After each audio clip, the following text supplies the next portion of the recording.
आसुची वर्षा चाषी मुंडे चड़क बिलरे पड़ी धान आसुची आउ एक बड़ वर्षा एवं चाषी माने धान कटारे व्यस्त थिबा बेले किछि चाषी धान काटी बिलरे कचड़ा पकाइछंती।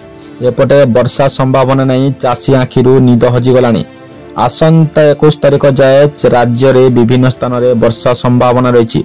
दक्षिण और दक्षिण उपकूल समेत उपकूल ओडिशार किछि अंचल रे हालुकारु मध्यम धरणर वर्षा हेबा सह आगामी 5 दिन पाग प्रायतः सुखिला रहिबो।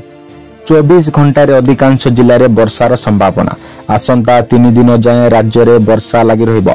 दक्षिण बंगोपसागर में लघुचापर सक्रियता जोगुं राज्य में यार प्रभाव पड़िबो। मेघुआ पाग सह हालुकारु मध्यम धरणर वर्षा संभावना रही। आसंता 24 घंटे अधिकांश जिले में यार प्रभाव में वर्षा देखा मिल पारे।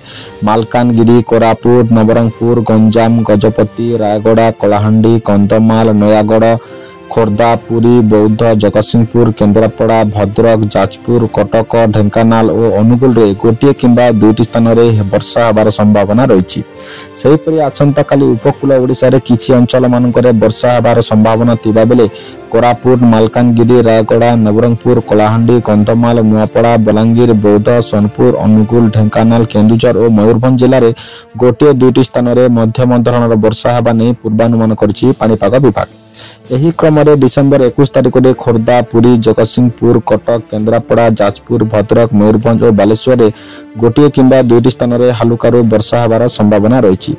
आसंता 24 घंटे कुहुड़ी कौन चेतावनी नथिबा बेले आगामी 4 दिन जाए सर्वनिम्न तापमात्रा विशेष कौन परिवर्तन हेब नहीं बोली पाणीपाग विभाग कहिछि। अर्थात शीतर प्रकोप स्वाभाविक रहिबो बोली पाणीपाग विभाग पूर्वानुमान करिछि। डिसेम्बर 22 रु पागरे परिवर्तन नहीं पूर्वानुमान करिछि पाणीपाग विभाग।